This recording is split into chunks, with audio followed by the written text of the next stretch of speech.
Good evening to all tuning in from Bushy and across the Jewish Hertfordshire communities. On behalf of Bushy Synagogue and the United Synagogue, it's a pleasure to welcome you to In Conversation, an opportunity for me to share with you a live, in-depth, personal conversation with an individual of particular interest. I would, in that vein, be hard-pressed to introduce someone more appropriate than tonight's guest. The Right Honorable Mr. Oliver Dowden, CBE, is our Member of Parliament for Hertsmere in Hertfordshire. Beyond looking after the concerns and needs of his constituents, he is the Secretary of State for Digital Culture, Media, and Sport. And in his role on the Privy Council, he is a close advisor to the Prime Minister and Chancellor of Exchequer. Our MPs grasp and measured approach to the matters of the day have made him a trusted and close advisor to the two previous prime ministers as well. And to this day, he is part of the small team preparing Boris Johnson for his PMQs, having done the same for David Cameron and Theresa May before. Oliver also happens to be a really nice guy, a committed husband and father to his wife and two young children. Tonight, we're going to get to know the man behind the position and field some of the questions that matter to you. The format of the evening will be to present a number of pre-selected questions to our MP, and towards the end, field your live questions, which you can begin submitting through the comment section at this time. So grab a drink, settle into a comfortable seat, and please join me in welcoming, on behalf of the Jewish communities of Bushy and Hertsmere, Mr. Oliver Dowden. Well, thank you, Rabbi Feldman, for those very kind words of introduction. Oliver, it's really welcoming and really wonderful to bring you to the program. Thank you so much for taking time out of your busy schedule in order to be able to join us. It's so good to see you, even though we have to do it virtually. And can I just say, for this time of evening, you really are looking great. But considering that we know that an image that we see on the screen is just really a snapshot, I thought I would want to begin by asking you how really you and your family are during these extraordinary times. Are you guys well? Are you doing okay? Thank you. Well, yes, we are. We're very well, thank you. And I'm sorry that I'm dressed slightly less formally than you, Rabbi Feldman. I'd started to ease down a bit this evening, so forgive my informal attire. And you may hear a few family sounds in the background. That's the dog barking. So please ignore that as well. But we're good. My wife's actually a teacher, so she's doing a bit of teaching at the local school, and we're doing a bit of homeschooling with the two children, just like everyone else, trying to juggle all the different demands at the moment. And has everyone been feeling well? Has everyone been keeping okay in the family? Yes, well, actually, Blythe, my wife, she had symptoms right at the very beginning, so we self-isolated for 2 weeks, and then lockdown hit. So we've been in this state for quite a while, but we're very fortunate, and like most people in Hertsmere, very fortunate because we've got nice open spaces around us. So I feel bad for people who are stuck in more urban areas, but very fortunate here to have that space around us. So there's a bit more of a sense of freedom. Yeah, we are very lucky. If I think back to the last time we actually had a chance to spend some time together in person, I think it would be in February in the Houses of Parliament when the United Synagogue was celebrating its 150th anniversary. It certainly seems like that was a really long time ago, although it really wasn't. Although there were plenty of people of note who were there for that formal reception, besides for two other MPs, according to my recollection, only you were there. And I know that you made an extra special effort in order to be there that evening. And on behalf of myself and your Jewish constituents, I want to thank you for making that effort to be there with us. I get the feeling that the Jewish community is quite important to you. I thought maybe it'd be a chance for you to elaborate on that a little bit. Well, thank you. Yes, it is, and I really wanted to be there. What seems like a lifetime ago now, although it was only back in March, to join in with the celebrations and commemorations of 150 years, because the United Synagogue is a cornerstone of our community here in Hertsmere, and it continues to grow. So not only do we have the well-established community in Bushey, led by you, Rabbi Feldman, but we've also got the a very strong community in Radlett, and we've got a very strong community in Boreham Wood. And it was such a pleasure to also be in Shenley for the formal launch of the shul there towards the end of last year. And the Jewish community is at the heart of our life in Hertsmere, whether that's on our borough council or whether that's in the voluntary and charitable endeavours. So the community makes Hertsmere, and I want to be a strong voice for the community in Parliament and locally. And it's been a great pleasure. I think the last time I was at the shul in Bushey was for the Hanukkah lighting, just 2 or 3 days after the general election. So it's ever since I was elected as a member of Parliament, indeed before I became a member of Parliament, I very much enjoyed working closely with the community and building that relationship up over the years. In fact, I think I just recall 2 comments. My wife, when she has got frustrated with me in the past, has told me I spend more time inside a synagogue than I do inside my own family house. And I think the chief rabbi made similar comments when I was at Shenley. He said he'd seen me more than many congregants. So it's clearly it's a big part of my life, and I very much enjoy it. Well, we certainly look forward to, please God, welcoming you and everyone really back into our synagogue in the fullness of time. I think that I echo the same sentiments that my wife probably thinks I spend too much time in the synagogue than I do at home as well. I'm not sure if my excuse is any better than your excuse under the circumstances, but there you go. We have had conversations over the last couple of years, not only in celebrating the Jewish influence and presence in Bushey and Hertsmere, but also regarding some security concerns that we've had as well. And I know you've been such a good friend as well, supporting our community and across all Jewish communities in Anglo Jewry as well. Yes, it's been a pleasure working on a number of causes, from Conservative Friends of Israel, which I'm a long-standing patron, although I've had to temporarily step back now that I'm in the cabinet, through to causes like the Community Security Trust and Camp Simca and other charitable works as well. So very, very, very happy and keen to support all of that. Well, thank you very much. So Oliver, the Jewish News is one of our Jewish newspapers which are part of the community life. They're producing and publishing right now a 40 under 40 list. And that list is presented every 5 years, in which the UK's Jewish movers and shakers, the rising stars under 40, are listed, 40 of them. Now, myself, I deserve some commiserations. Unfortunately, I didn't make the final 40 at this time, and I probably won't be in the runnings, as I'll be over 40 the next time they come as well. I don't believe that you were on that list either. Quite possibly you weren't eligible because you're not Jewish, but being 41, having your birthday in August, you probably just missed the cutoff anyway. But if you think about it, it's quite extraordinary at your age already for you to have achieved what you have in your life, your position in government, your level of responsibility. You became MP not too much earlier than I moved to Bushey, but you've had so much success, and we're really, really proud that you've had it. What do you consider has led to that success, that rise in prominence, and what does it make you reflect upon in the position that you have?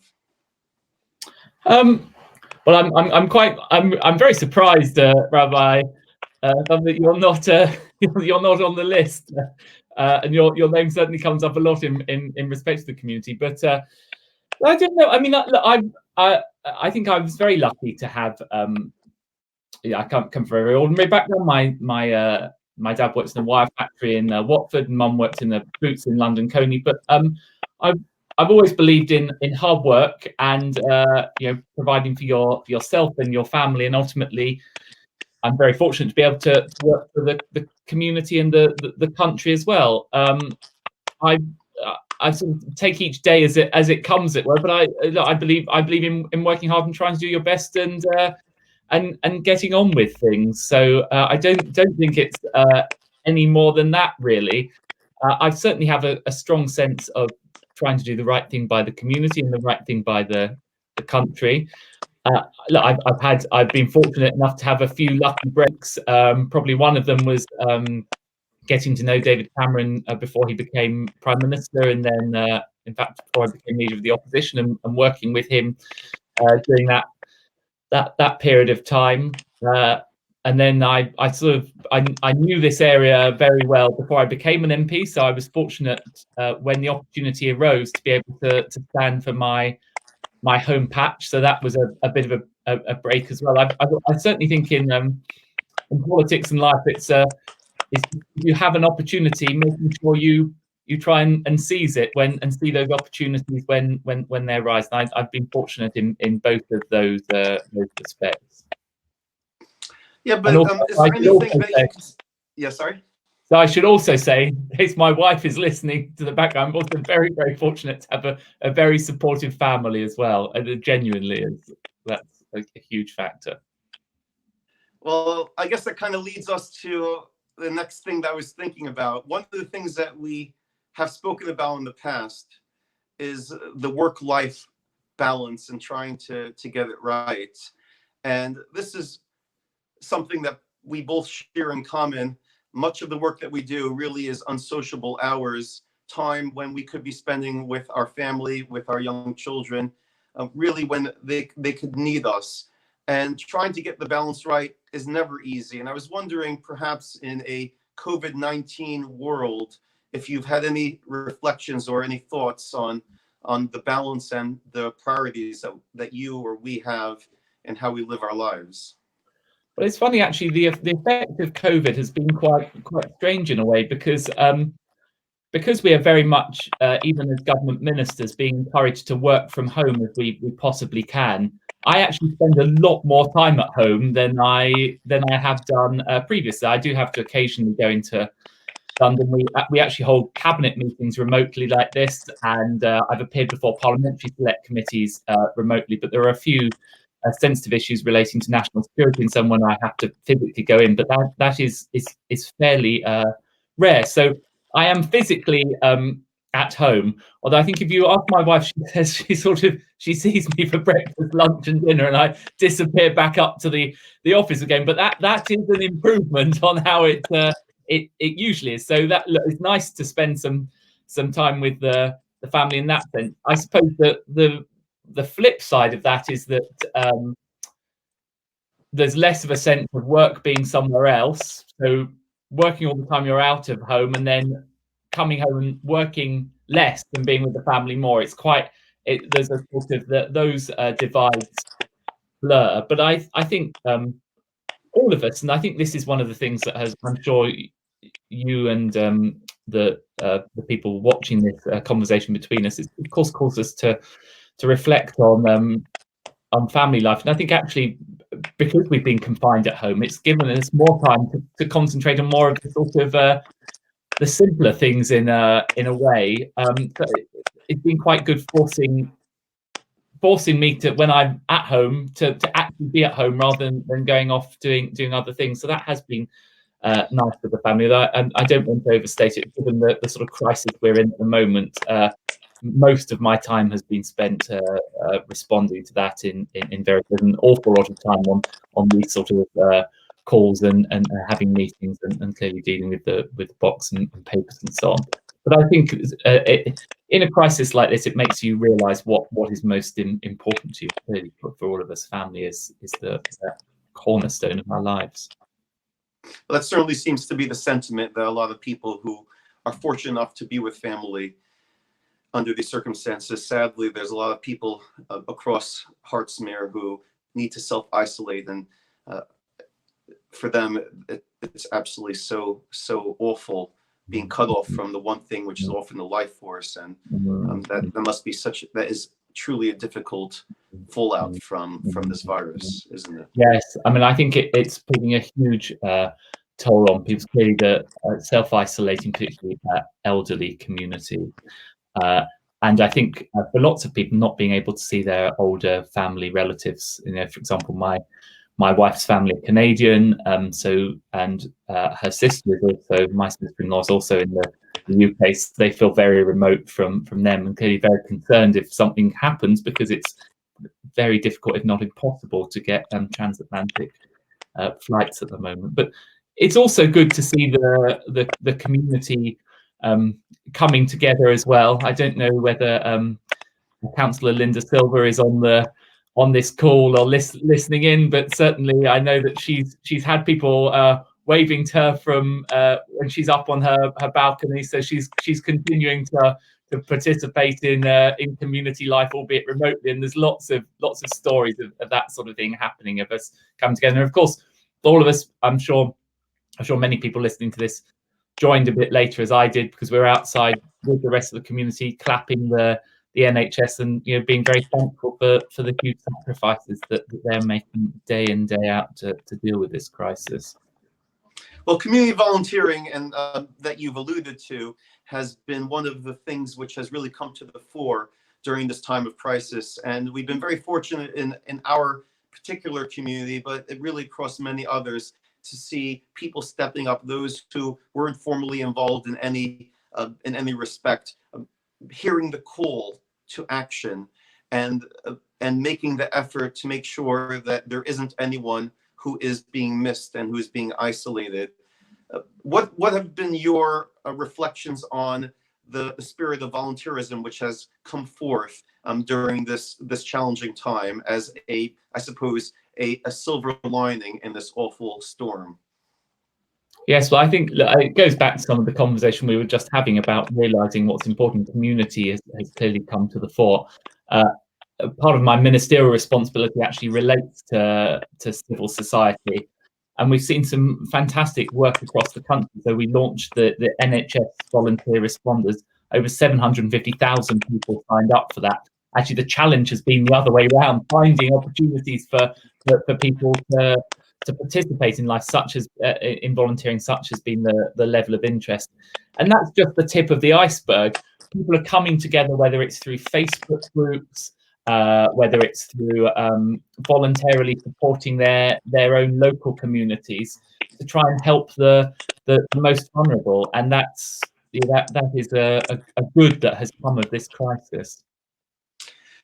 So when I signed up to become the minister, to become the rabbi of the Bushy community, there are a lot of things that I had on my mind that I would have to be involved with and I would have to put onto my shoulders. I don't think I ever anticipated to have to try to navigate and to help a community weather this type of experience. When you became an MP, when you were elected to be part of the cabinet, I wonder if it crossed your mind as the culture secretary that you would have to deal with tourism and hospitality and digital and sport, my goodness, in such a forum that you've actually had to take on.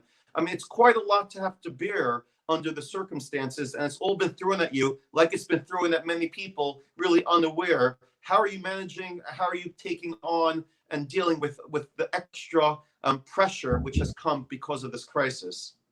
Well, my whole time in Parliament has actually been a bit of a roller coaster. So I was elected in 2015. Since then, we've had the EU referendum, Brexit. We've had 2 general elections. We've had 3 prime ministers, and now we have this once in a lifetime crisis. And in terms of how it's affected the culture brief, which I was very keen to take on, and spoke to the Prime Minister about it several times. I was expecting, and what I wanted to do was to be out there promoting the wonderful things about the brief that I have responsibility for, the tech sector that is growing phenomenally in this country. We're the strongest tech country in Europe. Creative industries, we just have to see locally the Elstree Film Studios, BBC Elstree, and soon to be Sky Elstree. Huge, phenomenal demand for content, for platforms. Britain's at the cutting edge of that. I was looking forward to promoting those things, reforming our approach to tech and data. And DCOS is sometimes called the Ministry of Fun.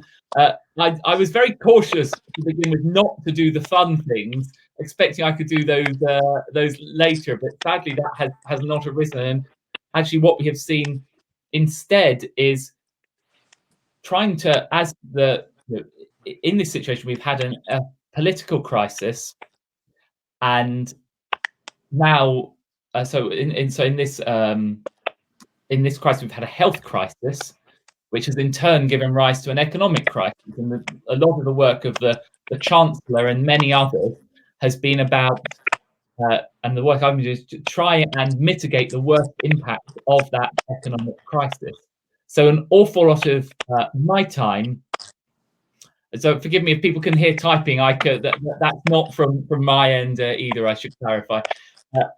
So a lot of my time has been spent trying to work with those areas of the economy and activity which have been so adversely affected. So, for example, just today I had another conversation with the FA and the Premiership and the English Football League about how we get a football back up and running behind closed doors initially. I've been doing an awful lot of work with the tourism sector about how over time we can start bringing the tourism sector back, which employs so many millions, literally millions of people in this country. Or if we look at the challenges facing the theatre and the creative arts, where essentially that whole sector has shut down.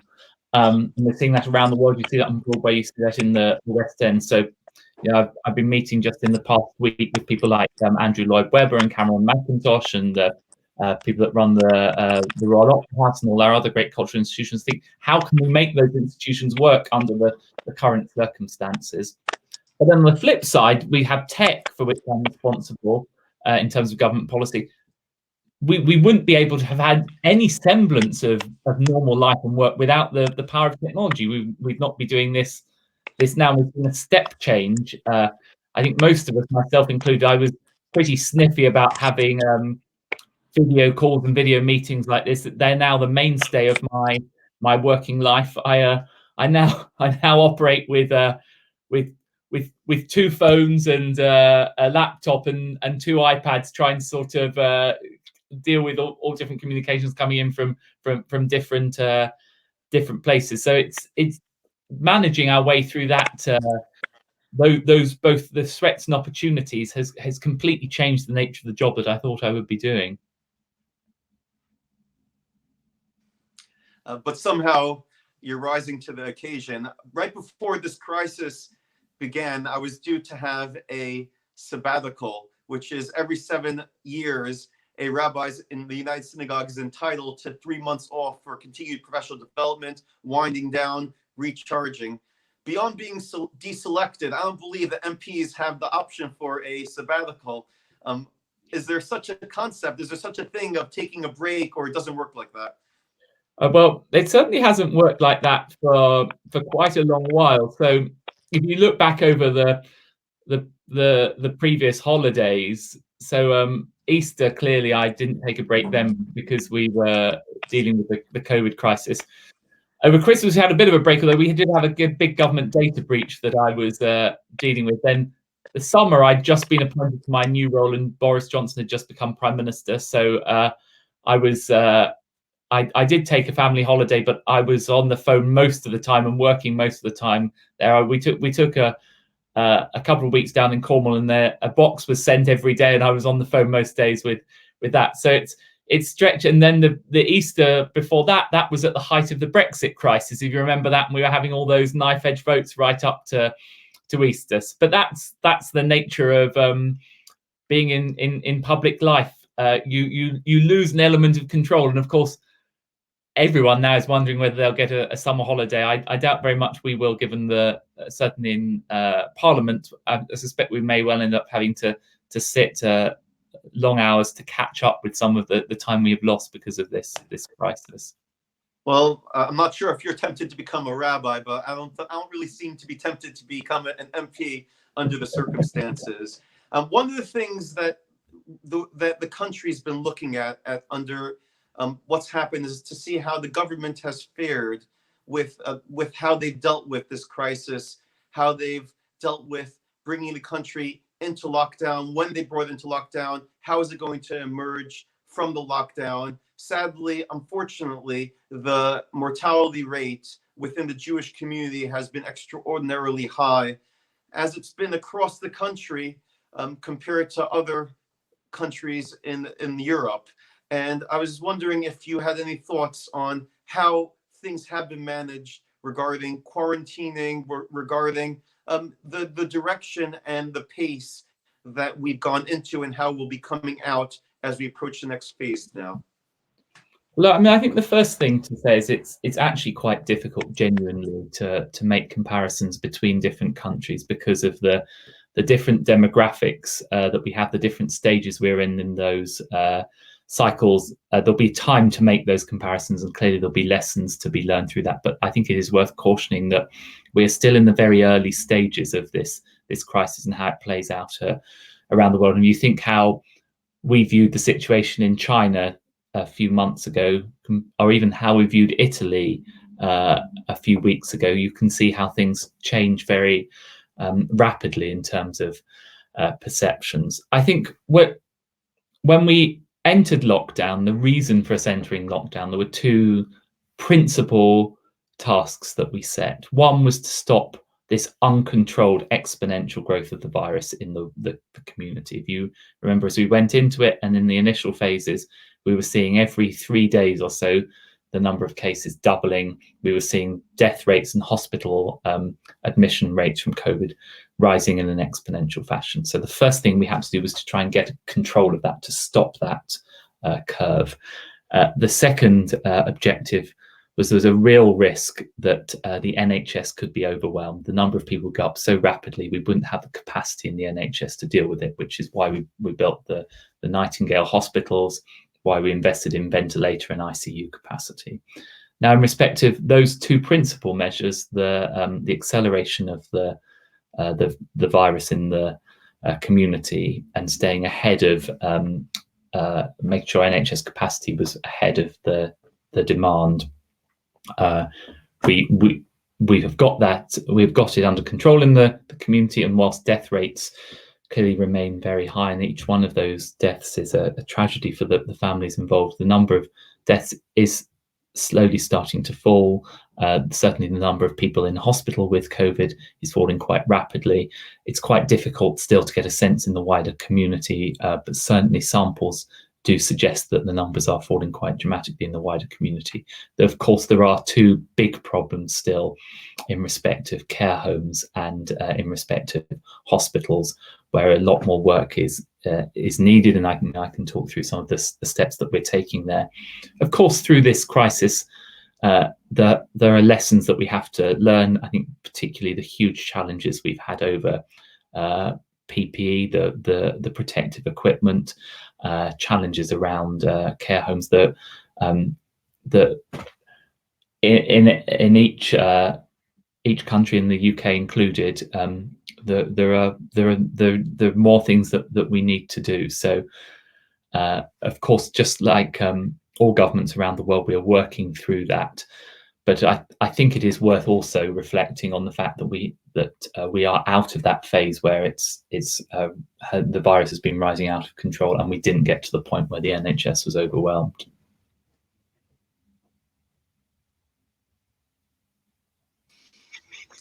Sorry about that.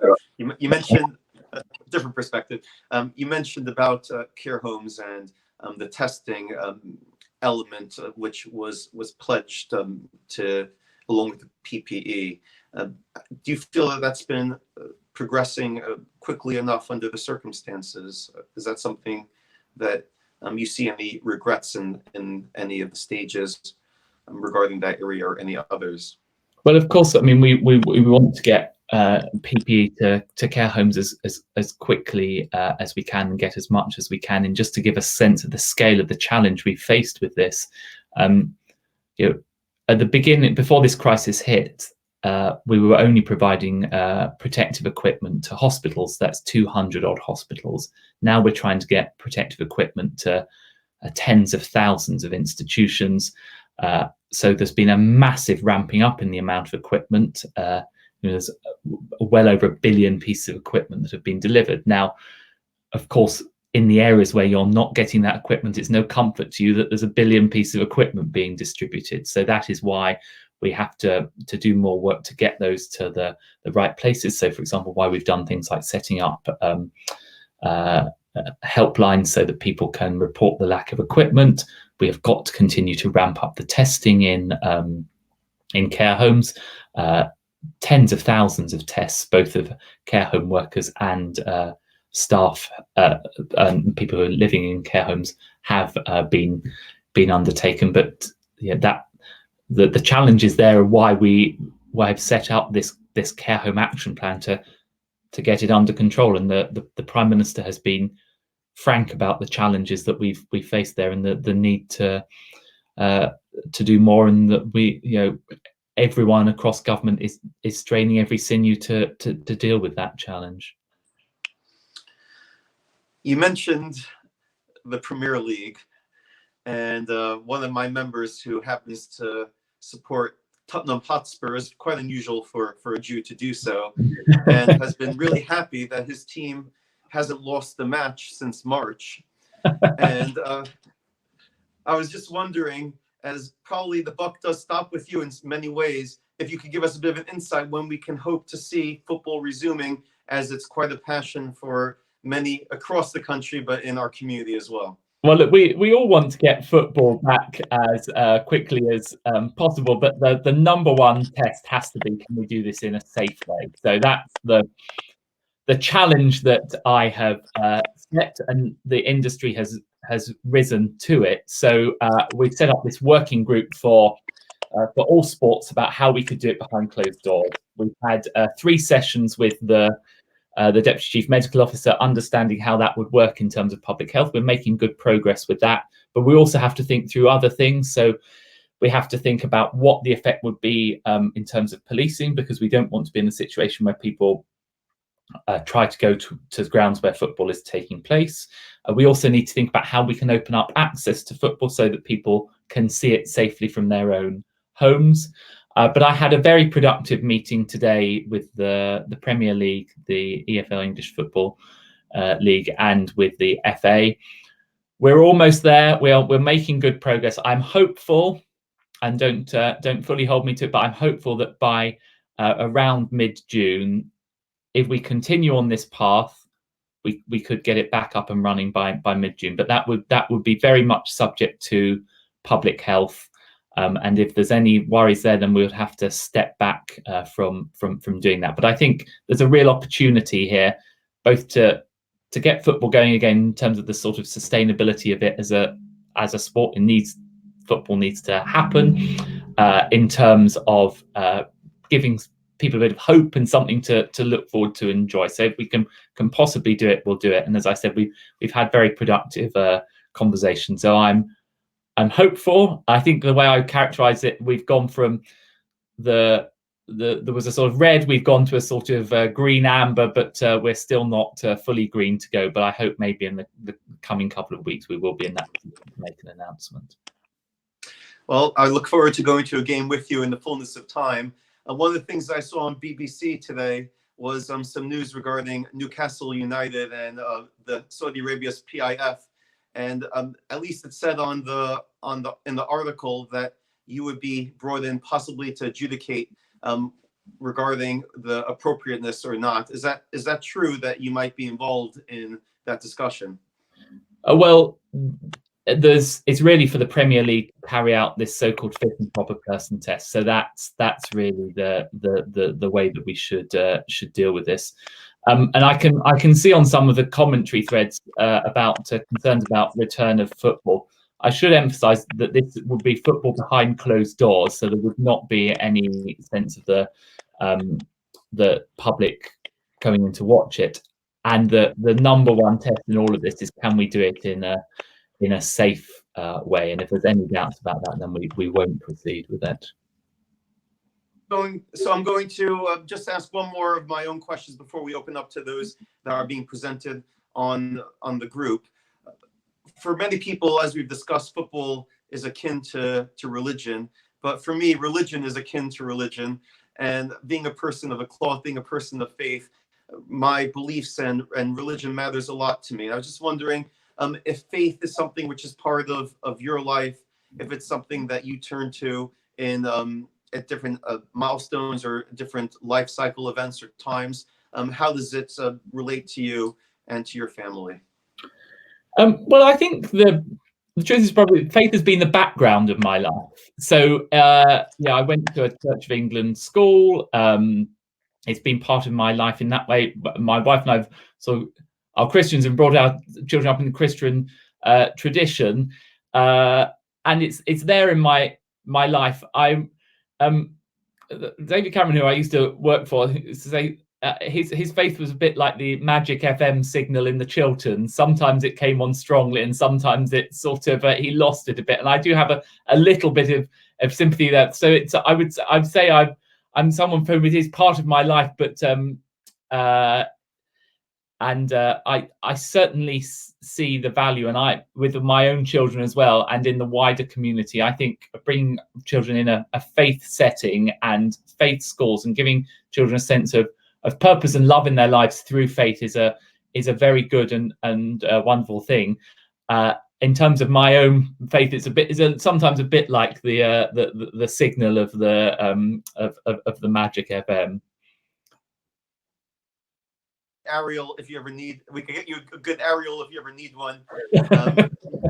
Just let me know. So opening up to some of the questions that have been coming through, really great to have a chance to speak to myself. But of course, this is also a format for your community, your constituents to have a chance to speak to you as well. Regarding the idea of schools opening at least partially the 1st of June, the questions come through. With your own children, is this something that you think is advisable, something which is sensible, with what we know now about the virus and how it spreads? Well, look, as with any of these measures we're talking about, the so-called easing of the lockdown, the number one thing is the public health. So the thing we must avoid is this second peak that overwhelms the NHS, because if we allowed that to happen, we would be in the situation where we took an enormous step backwards, and all the sacrifice that so many people have made would in many ways have not been entirely worthless, but it would be really bringing to it would be a huge risk to all of those sacrifices. In respect of opening schools, again, we're working very closely with government scientific and medical advisors, chief medical officer, and others about how we could do that in a safe way. My children actually have gone to school occasionally because my wife's a teacher. So when my wife teaches at another school and I'm working in London, then they do go to the school as sort of key worker children in that sense. And I would be comfortable sending my children back to school because I would be confident that if school was to have resumed, we would do it in a way that was safe for children. But clearly there are enormous challenges for doing that, not least of which is, whilst we have social distancing, how we can manage social distancing in quite confined school environments. I think it is unlikely that we're going to see a return to school as normal as we saw it before for quite some period of time, but that doesn't mean that we couldn't have some schooling. And I think that would be worth aiming for, both for the children and also for families who may want to get back to work as well. So I think it's something that we should be aiming for. There's many difficult challenges around it, as you've seen with some of the media reporting. But I spoke to the Education Secretary today. I know that he is grappling with this and working through it. But for all of us, and I have to, without giving away confidences of the cabinet, the first thing the Prime Minister always starts with is public health comes first. So we'll only do these things if we can be confident on that score. Well, I think there's some parallels with opening up the houses of worship and trying to get that at the right balance as well, which all faith communities and government are having to deal with at the moment. One of the other questions that came up had to do with some what was called profiteering of possibly overcharging across maybe the high street, or whether it might be in certain industries. Is that something that you've heard about, or something that has crossed your desk at all that you have an opinion on? Well, it doesn't really fit in my direct ministerial brief. I think that's more one for the business department. But clearly we've got people like the Competition and Markets Authorities who will be keeping a close eye out for that. Okay. One of the other questions which came in, which we discussed a little bit before, having to balance your very heavy central responsibilities in the cabinet, also looking after your constituents here in Hartsmere. And how do you get that balance right? Is it carved up days of the week or hours of the day or days and nights? How do you manage it? Well, pre-COVID, it was the way it tended to work was that my focus from Monday through to Thursday early evening would be in Westminster, because of the hours that Parliament sits. It's very difficult to do much engagement other than dealing with emails and so on during that period of time. And then I would almost always do a Thursday evening engagement after Parliament rises at 5 o'clock on Thursday. So given how close we are to London, it enabled me almost always to do a Thursday evening engagement. I'm now doing Thursday evening engagement but virtually, but this is perfectly normal for me. Then Friday during the day, doing constituency visits to schools, doctors, hospitals, all businesses and so on. Usually a Friday evening engagement. And then at the weekends, it would tend to sort of, I try to get the equivalent to one day out from those 2 days, but it would vary. I mean, lots of MPs tend to work Saturdays, but not Sundays. But clearly, with the large Jewish community, that doesn't always work because there's lots of community events going on Sundays. But I try to get that balance across the two. But then, of course, on top of that, as a minister, I will have my box, so government papers, decisions to make. That takes at least half a day of every weekend, plus a couple of hours each evening as well on top of that. In terms of how it's working now, it's a bit of everything all the time, to be honest with you. So I will I'll have lots of engagements like this, and they'll spread between constituency and at the moment, given where we are with the crisis, the predominance of my time is in relation to dealing with the national situation. But I'm constantly dealing with emails coming in from constituents. I was just looking at some of them just before we came on, but I'm fortunate to be supported by a good team as well, who help with some of the constituency cases if people have specific problems that my office can help with before it then comes to me. I think we've lost you for a moment. Yeah, We're back again now. You're giving away some of the tricks of the trade. I can see your script up there. Just 1 second.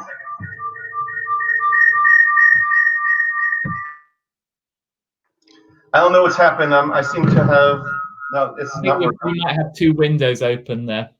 Yeah.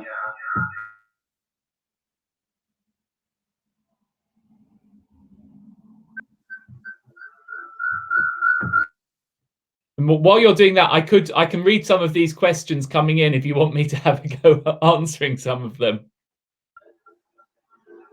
Yeah, I think that would be useful if you can. Okay, so there's a question here about what do I think about the resistance from Premier League footballers to play even behind closed doors. I mean, and I was discussing this with the Premier League and others today. The role of government is not to make football happen; it's to assure ourselves as to whether it could go ahead safely. So if we're confident of that, we can give the green light to the game. It's then up to each club to work with their players to decide whether they want to go ahead and whether to do it safely or not. In relation to theatres suffering so much, yes, I mean, this is a big challenge in relation to theatres restarting. I have had a lot of conversations around this. There's a number of ways through this. So Andrew Lloyd Webber has got his productions going back in Seoul with very tight testing and tracing. I think we're a long way from that, but in the longer run, we might be able to do something there. If we have to open theatres with social distancing, that is going to be highly challenging to make productions work, but it may be, and I think some theatre companies are looking at whether they can get productions up and going again with a much reduced cast. So, for example, they might have one-man shows and so on. But theatre is probably the most challenging area, alongside music concerts and music festivals, where it's going to be very hard to get those back for quite some time. Can we? Are you back in again, Rabbi Feldman? Yeah, I am back in again. Apologies for my absence temporarily. Can you hear me? Okay. Yes, thank you. And I've in your absence, I've tried to deal with Premier League footballers and theatres, which are the two I can see on this thread here. I'm sure that you've done absolutely admirably in my absence, and appreciate that as well.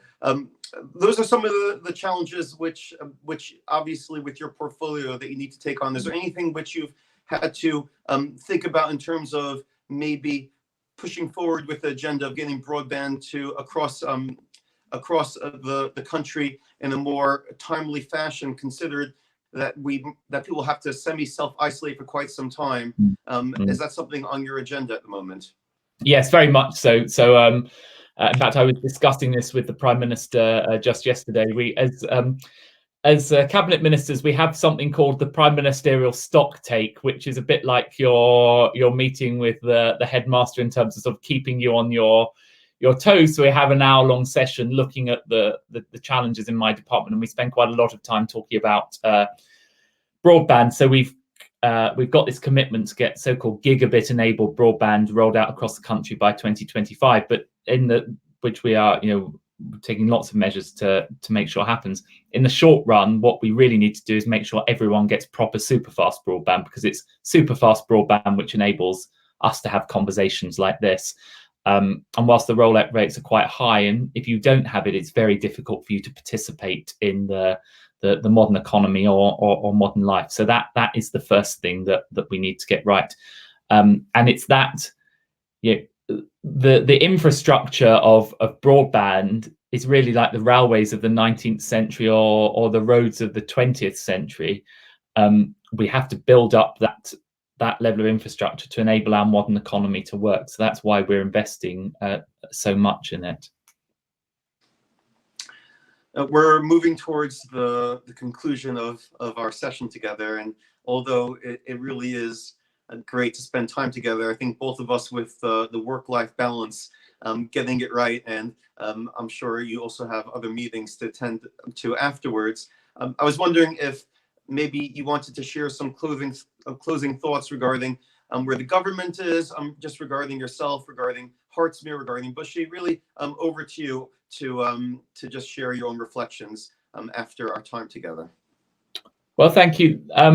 Well, I suppose perhaps if I could share three reflections. So one is about our national life. Clearly, we are in unprecedented, challenging times, and the road ahead is going to be difficult, and it's going to be long, both in terms of how we recover, both in our country and around the world, from this public health emergency and the economic consequences that flow from it. So I think that is likely to dominate life for many months and probably years to come. But I had the great honor of having responsibility for the VE Day commemorations.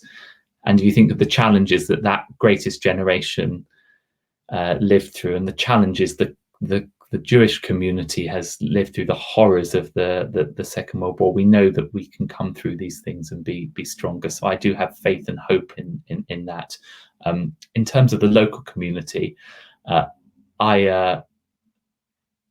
want to continue to serve a community that I've known and loved and grown up my entire life. I was born in Park Street, grew up in Bricket Wood, known this area all my life. So to continue to try and work with the community to make it a great place to live. And I always say we have, in so many ways, we've got the best of both worlds in this area. We have got lovely countryside around us when the transport's working well, easy access to London, and a strong sense of community as embodied by the Jewish community. So I really do enjoy working. There's almost like a selfish element to it in terms of making our community that much stronger. And I suppose the third reflection is just the friendships that I've made along the way, and I hope perhaps Rabbi Fel, I count you as a friend, and so many people listening into this as friends and in the wider community. And I think one of the huge privilege of public service, and you know this as well as engage in public service yourself, is that is the richness that you get back from it, those relationships that you build with people, and that sense of purpose. And I look forward to doing this for as many years to come as my wife will put up with. Well, if you could pass on to her from us our absolute appreciation to have you as our MP and for the role that you are playing in government during these times, and also during more calm and tranquil times. And I presume at some point in time during your working career, you will have some calm and tranquil times. It has to happen eventually. It's just a matter of time before we get there. But I wanted to thank you for I wanted to thank you for taking the time this evening to spend with us. It's really reassuring having the friendship, not just personally with that we share, but also that the Jewish community shares with you, and to know that we can turn towards you and that you are thinking about us as well. It's really not just reassuring, but also heartwarming as well. So thank you so much for being part of this broadcast. I also want to take this opportunity to thank the United Synagogue for enabling this broadcast to take place, and to Richard Verber and to his team for ensuring all the background and tech work, and Beth and your side and all of your team for being the counterpart of making that work together. So it just leaves me to conclude by saying, please God, we will meet again in the flesh. And until then, I really hope that you and your family continue to keep well, and that you're blessed in all that you do. And please God, we will be able to share not just the challenging times together, but also the times of fortune, the times of blessing as well going forward. And wishing you a healthy, tranquil, and peaceful weekend ahead as well. Thank you very much. Thank you, and to you and your family, and to everyone who's listening, do stay safe, and Shabbat Shalom for tomorrow. Thank you very much. Thanks. Bye-bye. Nice. Bye.